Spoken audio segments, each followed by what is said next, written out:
This week on the Computer Chronicles, part 3 of our special series on the European Technology Roundtable and Exhibition in Rome.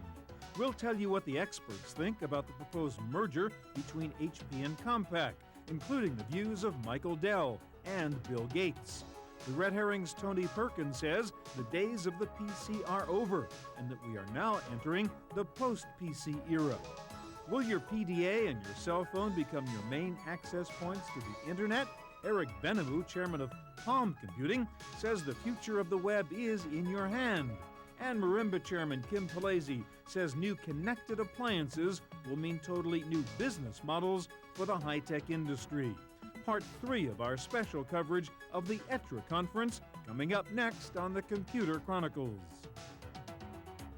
Computer Chronicles is brought to you by the Oracle Small Business Suite, one completely integrated application that helps make it easier to run your business, including accounting, sales and service, your web presence, and more. Additional funding is provided by PC to PC, the online migration service from PC First, moving files, applications, and preferences from your old computer to your new one. This is Trevi Fountain in Rome, one of the hottest tourist spots in this ancient city, yet it has no particular historical significance, and according to most of the critics, it's not a very good example of Italian design. Its main claim to fame is that it was featured in a Hollywood movie, Roman Holiday. The message of Trevi Fountain resonates with the high-tech CEOs attending the ETRE conference here in Rome. The success of a low-tech fountain or a high-tech economy depends as much on perception as on reality. Every crisis has been different from the others. For example, the perception is that the recently announced merger between Hewlett-Packard and Compaq is in trouble, but the reality may be quite different. While most high-tech executives here were doubtful that the HP-Compaq union would work, there was one strong voice in support of the merger, suggesting that the new company could in fact overshadow IBM. And I kind of was stunned to realize that if they grow the revenues of what that combination looks like, it's actually a company bigger than IBM. And throughout my life, the biggest company in the IT industry by a huge amount has always been IBM. And the scale of that sales force and the kind of R&D they can do has actually allowed IBM, even as the mainframe declined in terms of its role, allowed IBM to remain, by many measures, sort of the dominant largest company in terms of how enterprise computing is done.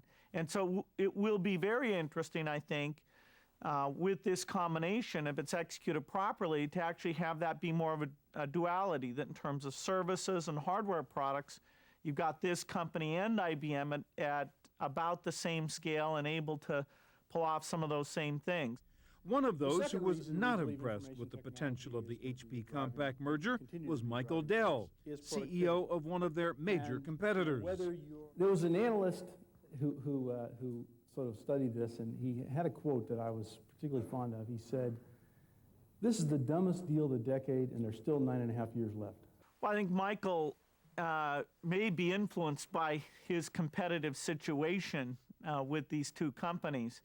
It's definitely the case that in making this merger, there's a decision that these companies had to make about, do they become more Dell-like or more IBM-like? Do they move up to where they're really putting together the services together with the product offerings at a scale as large as anyone else? Or are they simply leaning down to be in a much more pure product type orientation like Dell is?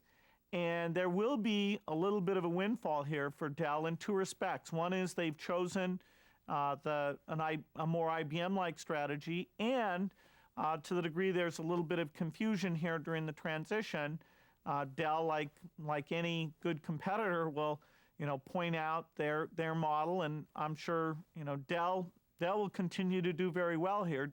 During a keynote speech to the attendees here at ETRE, Michael Dell pointed out that the history of mega mergers, like the HP-Compaq deal, suggests that success is by no means certain, and that the market confusion resulting from the proposed merger may in fact benefit Dell.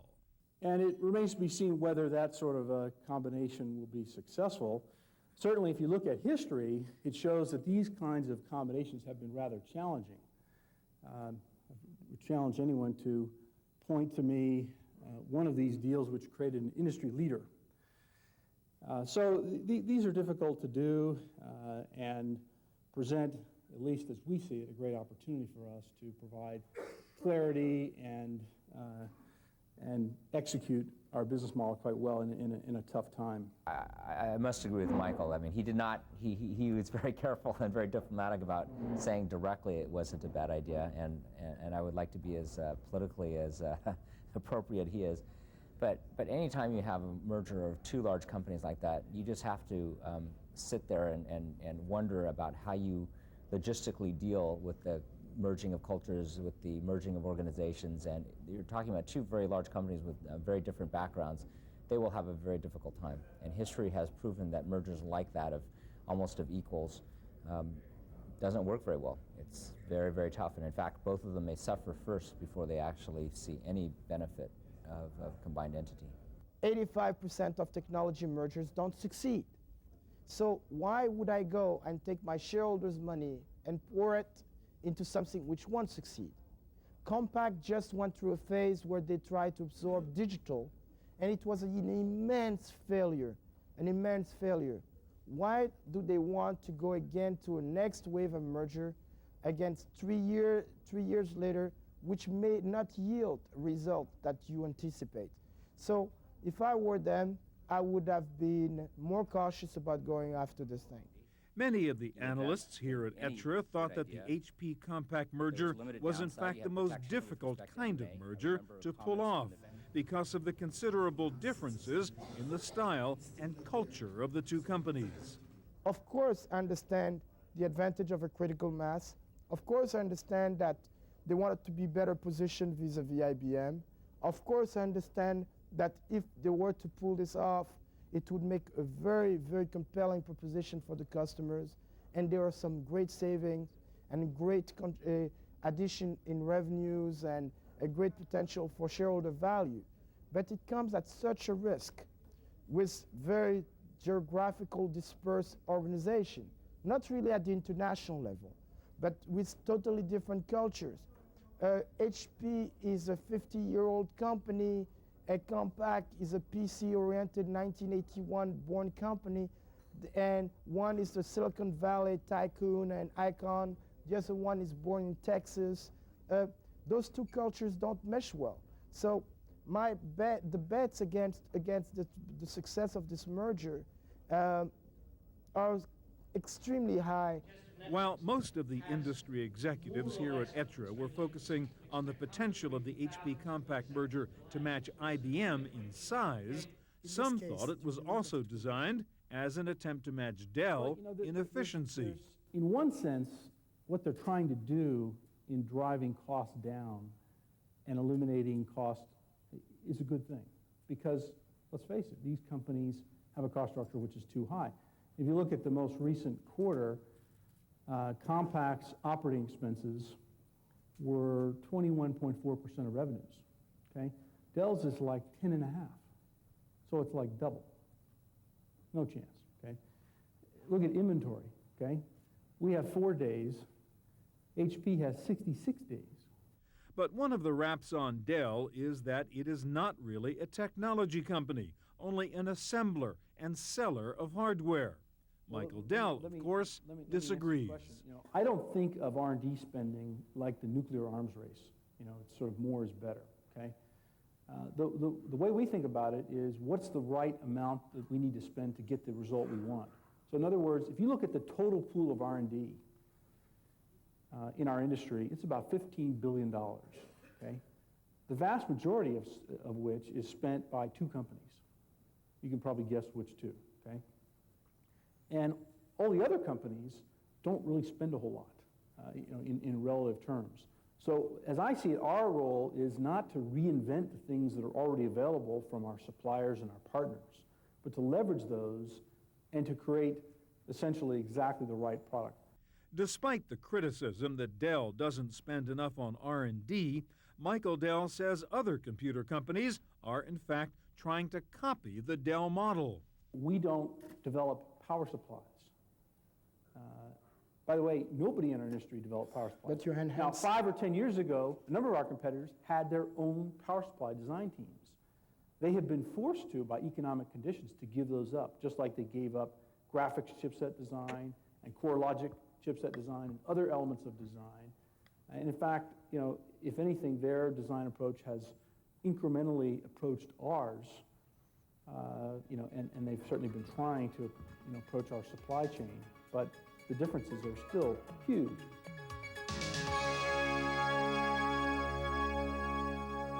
In addition to the debate on the HP Compaq merger, there was also disagreement here at ETRE on the future of the PC itself.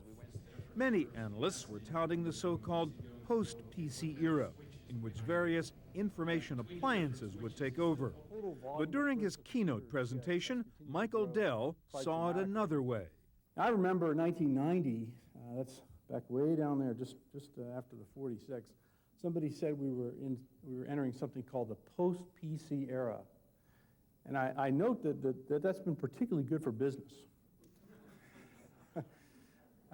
You know, so whatever the post-PC era means, it, you know, really started to take off then.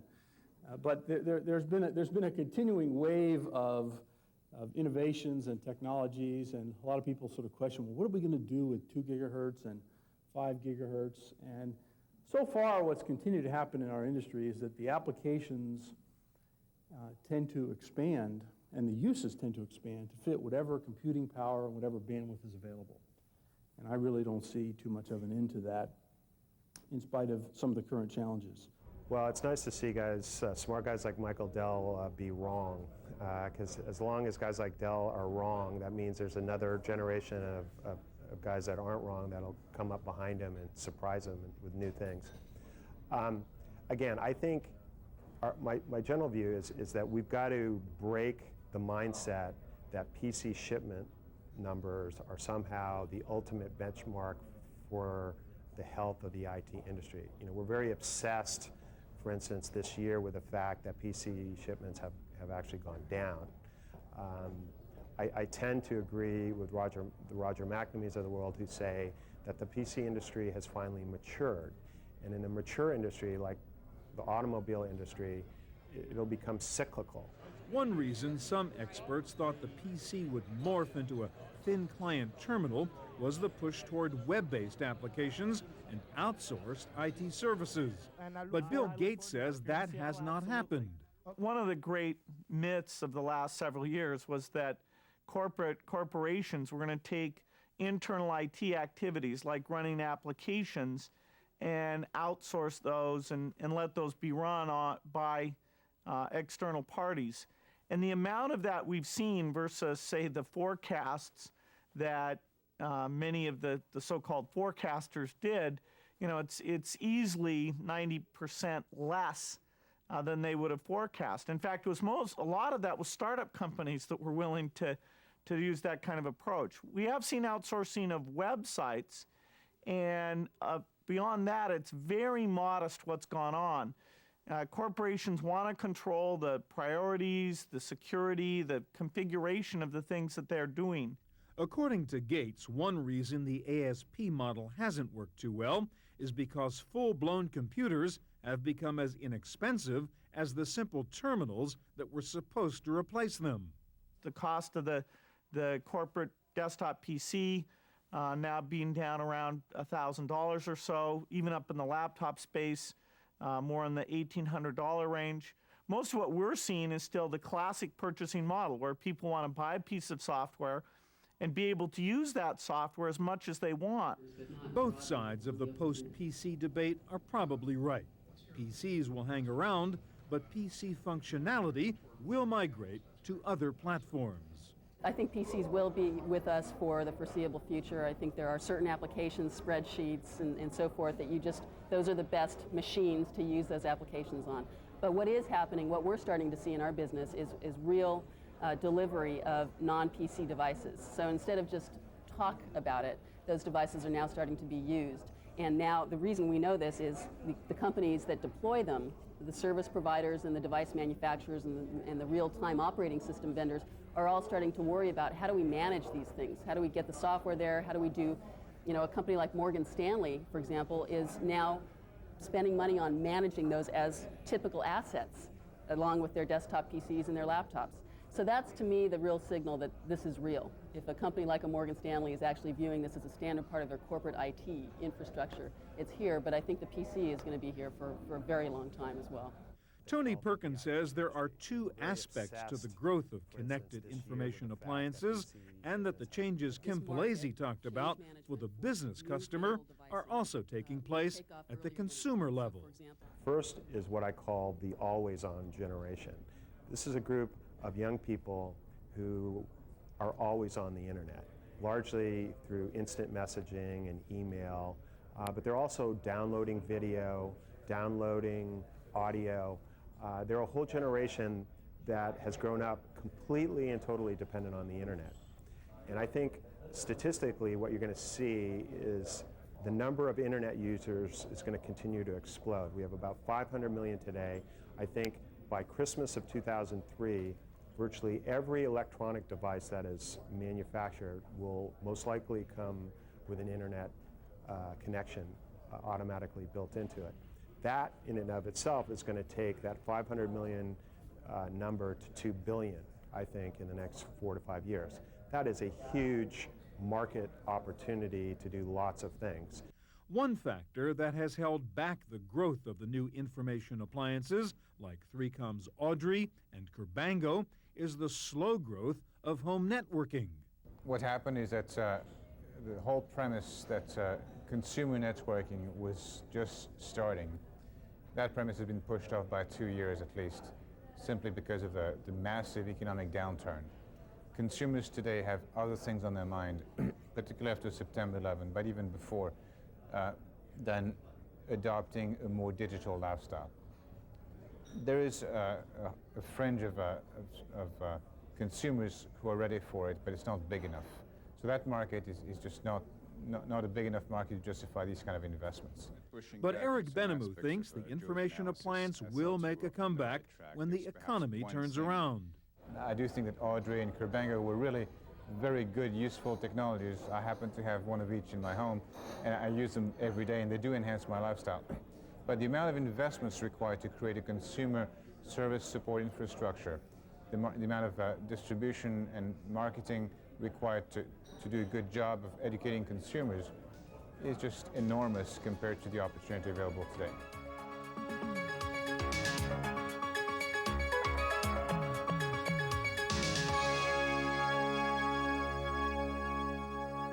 One of the main tenets of the post-PC theory is that handheld devices, like PDAs, rather than desktop computers, will soon become the predominant way we access the internet. Today it is primarily used for simple applications, everyday applications like calendaring, keeping contacts, and taking a few notes. The handhelds of tomorrow inevitably will have much stronger multimedia contents and will be wirelessly connected. So we had to start the handheld business somewhere. We started around 2 compelling applications, but now it is really moving into a wireless, always on, and it is also moving to communication-related applications. There are twice as many people on this planet that own cell phones than own PCs. And clearly in the next couple of years, a large majority of those cell phones are going to end up being internet enabled. And so we're going to see, in our view at Red Herring, the number of people surfing the internet going from 500 million to 2 billion, and those new numbers will largely come from people that own cell phones, that hook their TV to the internet and their stereos, and engage in other kind of internet services. So I think what we have to do going forward is look at internet devices and not just PCs. And this is what we're really gearing Palm OS to do beginning this year. So most of the new Palms will have wireless. Many new Palms will have voice capability. Palm OS will have capabilities to handle multimedia and wireless. And in general, this sort of compelling use, I think, ensures a very, very bright future for this part of the business.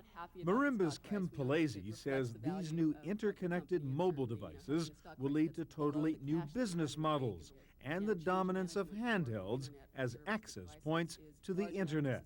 I'd say in terms of numbers of endpoints, yes, because everyone is going to have a cell phone on the planet, you know, or close to it once we get satellite delivery and, you know, the access on the server side. So in terms of pure number, raw number of endpoints, yes, but it'll also be, you know, common everyday appliances. Again, this intelligence is being embedded in everything we use in our lives, and it's becoming cheaper and cheaper to do that. And what happens then is there's a service capability, a revenue stream that the provider of that, you know, dashboard system in your car or, you know, consumer appliance can now start charging for subscription fees. That will become part of the standard revenue model instead of just, you know, one-time charge for, you know, the device itself, and then that's the end of the road. For Palm, the longtime leader in the PDA market, grabbing a piece of this new connected mobile market is a key to its future. I mean, think about 500 million cell phones in use today, or maybe 400 given the downturn. Even if only 10% of these phones become smartphones, this would create a market which is twice the size of Palm today. So clearly there's a bright future there. Palm has to execute a transition in its operating system to take advantage of that new market opening up, and it's well underway doing that. But there are critics who say that there are problems in the wireless world, too many standards and too small a form factor. And Michael Dell thinks that will inhibit the growth of mobile devices as a serious business. There was an interesting study recently that ETRE conducted, and they asked people, you know, how many of you would like to use your cell phone to spend money online? And only 4% said yes. Now, it's quite conceivable that this small screen would be your only window to the internet, but I doubt it. That's an idea actually that was pretty popular a year or two ago. People were talking about, oh yeah, we're going to not going to have computers anymore. We're all going to have these little tiny screens. That's going to be our window to the internet. Even with GPRS, which is sort of a WAP plus kind of environment, as I've experienced it traveling across Europe, I don't think that the mobile devices are going to completely replace notebook computers. The other problem with today's mobile devices in the United States is that they don't have the same capabilities as similar devices in Asia and Europe. We have 3 different phone systems, and then we're talking about a sort of intermediate step that will bring us closer to the European, but it won't quite be the same. So it's probably one example of where government regulation may have been good, that if the U.S. government had actually done what the European governments did and said, we're going to use one phone system, then you could take your phone anywhere in the world. A European today can take his phone to New York, to L.A., to Las Vegas, to Rome or Paris, and you call him up with the same phone number and you find him wherever he is. That seems to be the sort of the minimal standard that we need. And as Americans learn that this exists, there will be more pressure to make all these systems either work better together or replace them with one that does. But for now, PC industry leaders like Michael Dell are not very excited about getting into the handheld business. And as far as the handheld market goes, you know, it's not nearly as great a priority for us today as storage or services or other potential markets. And, you know, it's the reason for that is it's really not a very big market, and it's not a very profitable market. So, you know, we like markets that are big and profitable and where we know our business model will work. We think the business model would work in handhelds, but we just don't see the size yet. While there is some disagreement over the role wireless mobile devices will play in the future, there doesn't seem to be too much doubt that new wireless network technologies like Wi-Fi, also known as 802.11, are here to stay. In fact, Dell has now come out with a new notebook computer that has Wi-Fi capabilities built in. There's actually about 3,000 or 4,000, as best we can tell, public access points now for 802.11 that have sprung up, whether it's in major hotel chains or coffee houses or airports, convention centers, certainly a number of small businesses and offices. I noted one time while I was driving to our office in Round Rock in the northern part of Austin, Texas, that I was able to pass through 20 different 802.11 networks. Now, of course, many of them are homes, which brings up the issue of security, and this still is a technology that's being developed and in an embryonic sense. But it's a very exciting technology, and certainly you'd much rather have speed at 11 megabits than 56 kilobits or even the GPRS speeds. As Michael Dell points out, the downside of the new wireless network technologies is security. But security software companies like Symantec are already gearing up for the new world of broadband wireless networks. I think what that world will bring clear to everyone is the need for a more holistic or complete security plan. You can't just assume that because I have virus detection technology on my laptop at home or on my home machine, that's enough. If you're going to enter the broadband world or the wireless world, you ought to think about not just virus detection technology, but a personal firewall. You might want to think about intrusion detection capability as well. And so we have moved the bar, if you will, for what individual consumers need to think about relative to security of their home devices. That's it for this part of our coverage of the ETRE conference. For the Computer Chronicles, I'm Stuart Chaffee. Computer Chronicles is brought to you by the Oracle Small Business Suite, one completely integrated application that helps make it easier to run your business, including accounting, sales and service, your web presence, and more. Additional funding is provided by PC to PC, the online migration service from PC First, moving files, applications, and preferences from your old computer to your new one.